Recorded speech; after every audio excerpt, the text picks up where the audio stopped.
Steel City. Is everybody ready to go? Let's proclaim the greatest radio show. Welcome, fans, to our Week 6 pick show. I'm your host, Jim Sella, here with Jay Dash. Sorry about the Week 5 pick show. It was non-existent. You can go find our picks on Facebook, though, and on our Twitter page. Dash, I think we pushed a game and might have went 2-2. Other than that, I don't know if anybody's doing that great. What happened to Johnny Parlay this year? He fell off.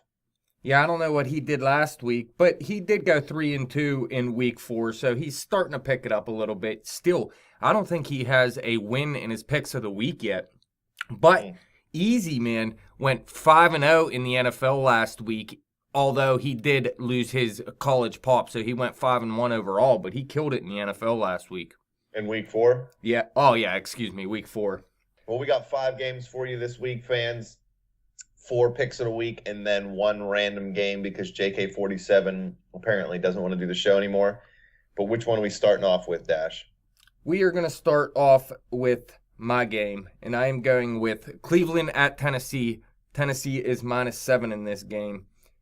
And I'm going Cleveland, man. We got a spread split here. I'm going Cleveland. Tennessee isn't a good team. Neither is Cleveland, obviously. But Cleveland, they're going to have to win a game sometime this season. I think this is their best chance so far to win a game. I'm surprised it's at -7 because really, Mariota has sucked at home this season. He plays a lot better on the road. So I'm going to say that Cleveland somehow finds a way to stay within at least 7. I think they have a chance to win this game, though. I don't really think Cleveland's going to go 0-16 this season. I don't think they'll go 0-16. I just think it's going to be tough for them to win this football game. Whether or not they cover the spread, that's a little different. Cleveland's Cody Kessler is coming back from an injury. He's still not 100% healthy. They released Charlie Whitehurst, who was the backup last week when Kessler went down. They've had Terrell Pryor taking snaps at quarterback. It just seems like the football gods do not want the Cleveland Browns to have any type of quarterback. Josh McCown, I guess, is close to coming back from a collarbone injury. But that guy's so old and his bones are just as frail as Tony Romo's. So I don't really look for any long-term health from him. The Browns are a mess.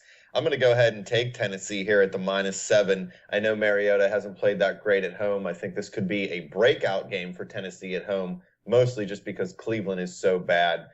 I could see Cleveland covering this line. That wouldn't shock me, but I don't think they're going to win this football game. They need to get a little more consistent at the quarterback position. Even if it's going to be Cody Kessler, he needs to get a couple games under his belt and build a rapport and not get hurt and come out halfway through the games. Well, I think what Cleveland has to do is focus on DeMarco Murray. These receivers out in Tennessee, I think it was at the beginning of last season maybe we were kind of excited by the weapons they put around Marcus Mariota, and it really has fallen to crap this season. Rashard Matthews is starting to play a little bit better. I think he scored his first touchdown last week, but Tajay Sharp has dropped off the face of the earth. This guy's doing nothing right now. So the receivers got to step up for Mariota if you want him to have that breakout game. Was it a mistake trading Doyle Green Beckham? Right now it looks like it. That was one of the guys we were talking about putting around him that really could help him out. And right now, and Tajay, like I said, Sharp was the one that was supposed to take his place, and he's doing nothing right now. Rashard Matthews was very consistent for Ryan Tannehill last season. He's, like I said, he's starting to do something right now. But these receivers, they don't give you much. It's all DeMarco Murray on that offense right now. Easy's going to go with you and say Tennessee, and Johnny Parlay's going to go with me and say Cleveland. I think Parlay is loving Cleveland because he took them as his pick of the week last week, and they got smashed by the Patriots. Well, that's why he doesn't have a win for his picks of the week yet. The Browns, and they got nothing on offense. They had that Cameron who got hurt. I thought the running backs would do a little better this year. All they got is Terrell Pryor out there. Even Gary Barnidge isn't having a good season, so block those dudes. No, Isaiah Crowell had a couple good games, man. He can blow up every once in a while, but you're right. Duke Johnson, I really like that guy, but really, he's a guy that can do it in a passing game, and like you said, they're having problems at the quarterback position, so he's not really getting a chance to show what he has. Let's move on to your game. And that is KC at Oakland. You have Oakland at +2. I seen it at +1. Yeah, I Caesar's Palace had it at +2, and then there was another casino that had it at +2. I seen it at +1, a couple different places. When I sent the line to Easy and Johnny Parlay, I sent it as +2. So that's what we're going to talk about it as, but it is around +1 in a lot of other places. Not that that's really going to change too many people's minds. But the Oakland Raiders are playing well. They're an early season Super Bowl favorite in the AFC, which is a big pile of crap. I think they started 4-0 or 5-0, something like that last year, and then dropped off. I don't expect that same type of regression. They're a young team. They're starting to learn how to win. Derek Carr is definitely a lot better. Amari Cooper's playing well. Michael Crabtree's playing well. Yeah, Crabtree's playing even better than Cooper. And who's the running back behind Latavius Murray? I forget his name. DeAndre Washington. Yeah, he's playing well right now, too. So the Oakland Raiders offense is moving the football. Now, defensively, they still need to get it together. They're playing a little better than they did the first 2 weeks of the season, but they've given up some bigger leads. All that said, I still think Oakland goes ahead and wins this football game. They cover the spread. Kansas City, I don't know. They're a hard team to predict this year. Coming into the season, I thought they'd be a really tough team. Pittsburgh just murdered them at home a few weeks ago. I'm not really sure what to think about this Andy Reid football team this year. Alex Smith looks like he may be, I'm not saying the end of his career, like he should stop playing right now, but it looks like he's starting on that decline of, a 30-year-old quarterback. Yeah, KC's been good at home, but they've been terrible on the road this season. Like you mentioned, when they went into Pittsburgh, they got blown out. Houston beat them pretty bad as well when they went on the road to Houston there. And Jamal Charles came back a couple weeks ago, but they expect him to get way more involved this week. So he might take over the lead back role, but I still expect Spencer Ware to stay involved. So they have two good running backs out there. This line kind of scares me. Why is Oakland the underdog in this game at home? Everybody's talking up Oakland. KC looks like crap on the road. Yeah, Latavius Murray is beat up a little bit. I don't know if he's going to come back this week or not. And Oakland's defense, it's not like they're great or anything. They can be beat, but we've seen Alex Smith on the road this season. He hasn't got anything done. I don't expect them to completely torch Oakland's defense, even though they aren't that great. I'm just worried about this line, man. There's something up with it. But I'm going to go with you and say Oakland because, it only makes sense. They're the underdog at home. They've been playing better this season. Derek Carr's having, I don't know if you want to call it a breakout year. He's getting better each year. But something's up with this line, man. There's no reason for Oakland to be the underdog in this game. So I expect, like I said, I seen it at +1. I'm guessing it starts moving that way as the week goes along. So maybe it ends up as a pick'em. Maybe even Oakland ends up as a -1 by the time Sunday rolls around. But there's something up with this line. So I don't know. I'm a little bit worried about it. If it doesn't move past Oakland -3, I'm still taking Oakland. Even though at -3, I would probably still take them. It would just make me start to actually think about it. But as long as Oakland's the underdog, I'm for sure going to take them over Kansas City. And it's a spread sweep here for Oakland. So I don't know. Spread sweeps could usually blow up on us. Yeah, we don't do that great with spread sweeps, but who knows? Like I said, man, there's something up with this line. It makes no sense. KC has been garbage on the road, so why are they going into Oakland as the favorite? I think, we didn't look it up, but if you go back into history, I'd have to believe KC does pretty well in Oakland. Yeah, Oakland's been so bad for so long. How could Kansas City not play well out there? Believe it. Let's move on to Johnny Parlay's game. He's going with the LA Rams at Detroit. Detroit is -3 in this game. And I do believe Detroit is the better team. They obviously got the better quarterback. In fact, Matt Stafford has looked pretty damn good this season. The reason it's -3, though, I'll tell you why. Marvin Jones is beat up. Eric Ebron is beat up. Theo Riddick is supposed to be the only healthy running back out there, but he hasn't even practiced yet this week. So I don't even know if they have a healthy running back out there. So the Detroit Lions are beat up. That's why they are only -3 in this game, if you ask me. But Detroit signed Forsett, I think.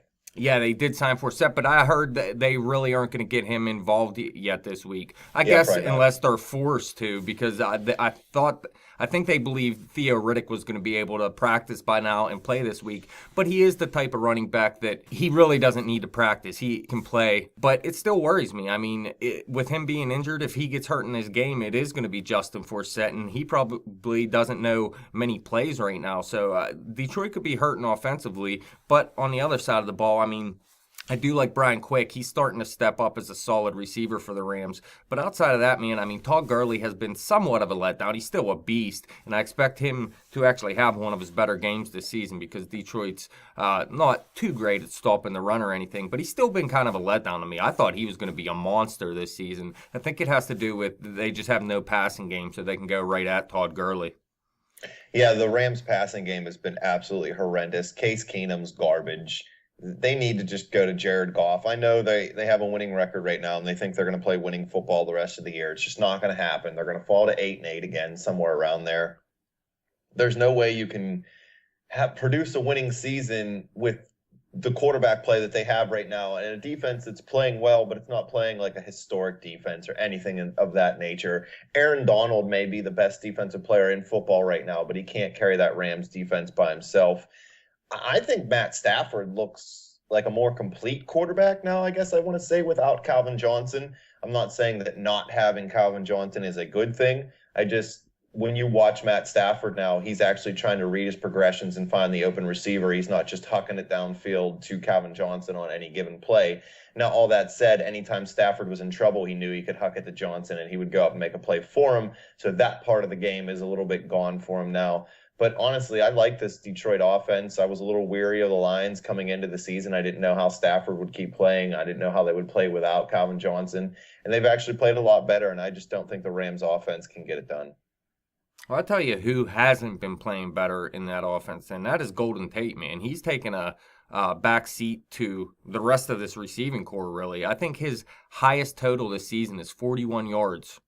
Golden Tate. Yep, believe it, man. Easy Dude's doesn't have garbage. a golden taint. He wishes he had a golden taint because he's going to be out of football if he keeps playing like this. But yeah, we're going spread sweep on this one as well, so that hurts. I mean, it only hurts us as long as the fans pick against us. Their money. Yeah, believe it. Yeah, so everybody's going Detroit on this one. Like I said, it scares me, though, because the Detroit Lions are banged up. But you're right. The Rams, I mean, I don't think anybody expected too much from them this season because you can't go into the season with Case Keenum and expect too much. If the Lions can put up 24 points, I believe they have a really good chance at winning this game because the Rams just can't score. All right, let's move on to the other game. Not Easy's pick of the week, the other game, because Easy's game is the Monday night game, I believe, correct? Jets Cards. Yeah. Believe it. So let's do the other one. Atlanta at Seattle. Seattle's I can't believe minus you're making me 6 pick in an this Atlanta game. Well, that's why I did it. Yes. And when I seen you had Oakland at +2, I was like, screw you, take Atlanta. Damn it. I hate Atlanta. I can never pick a game right when they're involved. That's why. Well, you sent me what you picked, so I just picked the opposite. Yep, see? That's what people do. Seattle's -6. I don't know. Seattle's coming off a bye week. Russell Wilson's had some time to heal. Christian Michael, I believe, is still going to be in the backfield for Seattle. Thomas Rawls isn't quite back yet. But I think that this is the time of year where Seattle can really try to make a run now. You're a little over a quarter through this season.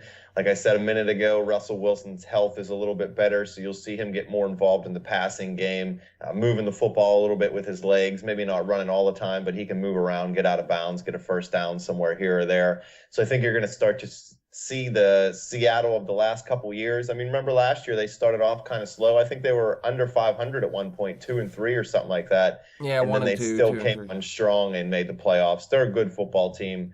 They have a good defense, maybe still a great defense. I don't know if they're not historically great anymore, but -6. Atlanta's playing real well, but I feel like this will be the letdown game for Matt Ryan and that Atlanta offense. You got Richard Sherman matched up against Julio Jones. I know Julio went off for 300 yards a week or so ago, but there's no way that happens against Richard Sherman. Yeah, Julio Jones has really been up and down as well. I mean, he had that 300-yard game, but then he got pretty much shut out. But I don't know, man. Seattle, I do like Christian Michael in the backfield. I think he'll have a good game here. And I expect the passing game to do pretty well as well. I mean, Doug Baldwin at home this season has been really good. Tyler Lockett has been injured. They expect him to play a bigger role in this game, and I think that guy is a playmaker. I'm a little bit worried about Russell Wilson still, though. But on the other side, I do think you're right. This could be the game that Atlanta starts to fall apart in. But I like that running back duo they have out there in Tevin Coleman and Devontae Freeman, man. They've been killing it, and along with Julio Jones out there, they got some weapons. And Matt Ryan's playing the best he has in his career, really, so far. Obviously, you said yesterday that he had 10 yards per pass or something? Yeah, he's averaging 10.1 yards per pass, the most since Norm Van Brocklin in the 1950s. Yeah, that's ridiculous. The next closest quarterback, sorry to cut you off, the next closest quarterback's at like 8.5 yards per pass. Yeah, it's ridiculous. And it is going to come down, and it'll probably start this week. But Seattle -6, I mean, they haven't looked dominant yet this season, and Atlanta really has looked dominant. They just went out and beat the Denver Broncos. So I see no reason why Atlanta can't stay within 6 points of Seattle in this game. Seattle hasn't had that statement win this year yet, especially at home. The last 2-3 years, they've been rolling people at home. I mean, beating people down. So I look to see that start this week for Seattle, mostly just because I picked them. It's just a feeling. It's not anything that's necessarily happened. But we both know that my feelings have been wrong, 100 and something times? On Atlanta? Yes. Johnny Parlay is going to go with you and say Seattle. Easy's going to go with me and say Atlanta. So we got a spread split going here. Split it up. Two of us are going to look like geniuses. And the last game, we're going to go with Easy's game. Like I said, the Monday night game, the New York Jets at Arizona. That is the Monday night game, correct? Or is it Sunday night? I'm pretty sure it's Monday night. I believe so, too. But Arizona is -7.5 in this game. The New York Jets have looked like crap so far this season. But Arizona, they got Drew Stanton in at quarterback still, or is Carson Palmer coming back? I think it's still a little bit up in the air, but from what I've been reading, it looks like Palmer will be able to start. Not that he's been great this season, though. I mean, it's not like he was playing like he was last season. So, I don't know, man. I think this is too big of a line, too. I'm going to go with the New York Jets. I know they look like crap so far, but something tells me they're not just going to go get blown out against Arizona, especially if Drew Stanton plays. And if he does, I bet you the line changes a little bit if Palmer's expected to play right now. You know, the Jets have been playing poorly this year, but they've also played well at times. I mean, they were barely losing to Pittsburgh last week before things kind of unraveled for them in the second half. Some injuries on defense has really hurt the Jets. I think Darrelle Revis is supposed to come back this week. They're getting another defensive starter back this week. I read something about Sheldon Richardson being injured. I don't know if he was already injured and coming back or if he just got hurt. I didn't really read the article, but that could cause a little problem for the Jets. But like you said, this is a big line. The Cards aren't blowing people out this year like they did last year. I mean, the Cards and the Panthers were in the NFC Championship game last year, and both of them are under 500 right now. Carson Palmer has played well in a few games. He's also played bad in a few games. Like you said, again, with Drew Stanton, if he comes in, I think this line will change somewhere to maybe Cards -3, -4. But I'm taking the Jets. 7.5. That's too many points. And I just think the Jets can keep it close. I'm not scared of the Cardinals this year. Remember I asked you at the beginning of the season, had the Cardinals peaked? Yeah, and I said it came down to Carson Palmer, and the dude Believe it. got hurt already, so you can tell what's going to happen. But yeah, I'm with you. We were right on Tony Romo and Dak Prescott, by the way, too. We said it before the season even started.